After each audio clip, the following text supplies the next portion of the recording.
Hi friend, नमस्ते। आज मैं फिर लेके आई हूँ एक नई वीडियो।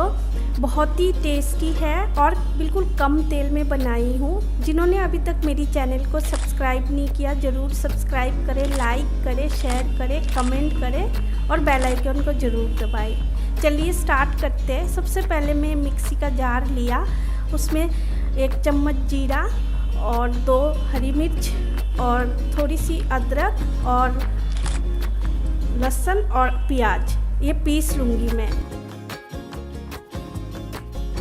देखिए मैंने पीस लिया। एक कटोरी में मैं इसको अलग से रख दूँगी। रख के फिर अगला प्रोसेस में चलते हैं। फिर से मिक्सी का जार ले लिया। आज मैं झींगा मच्छी का रेसिपी बना रही हूँ।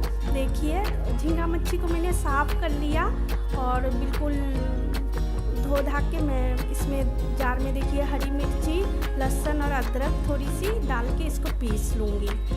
पीस के अलग रख देती हूँ।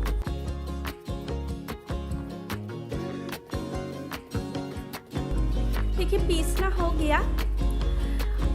अब देखिए मैं कढ़ाई चढ़ाई हूँ, उसमें 2 टेबलस्पून मैंने सरसों का ऑयल डाला और इसमें 1 तेज़पत्ता तोड़ के डाला।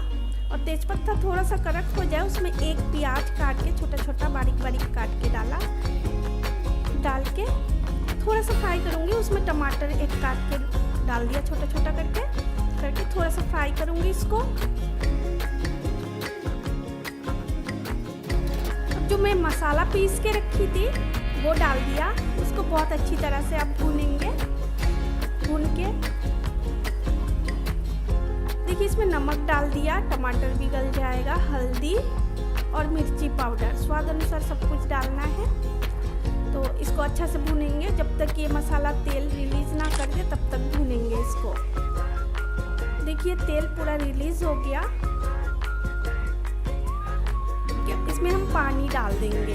देखिए इतना पानी डालिए, थोड़ा सा जैसे तरीदार सब्जी बनाएंगे हम इसको। अच्छा आज मैं झींगा मच्छी का एक सब्जी बना रही हूँ, तो बहुत ही टेस्टी, बहुत कम तेल में बनाए। तो ये देखिए झींगा मच्छी जो पीस के रखी थी, इसमें स्वाद अनुसार नमक डाल दिया। डाल के बहुत अच्छे से मिक्स कर लेंगे। थोड़ी सी हल्दी और चावल का आटा ये भी डाल देंगे थोड़ी सी, और इसको अच्छी तरह से मिक्स करेंगे।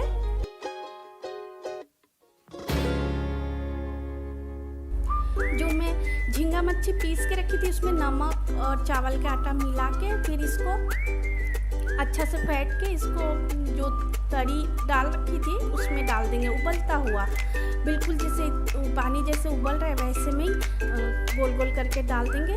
डाल के थोड़ी देर के लिए ढक के रख देंगे, ढक के पकाएंगे इसको। और हरी मिर्ची का खुशबू बहुत अच्छी होती है तो 2-4 हरी मिर्ची डाल देंगे और इसको 15 मिनट अभी इसको उबालेंगे। अब देखिए ये मेरा सब्जी बन गया, बहुत ही टेस्टी। इसमें धनिया पत्ता गार्निश कर दिया, ये बन गया। आप लोग ज़रूर बताइएगा ये ट्राई करके कैसे बना।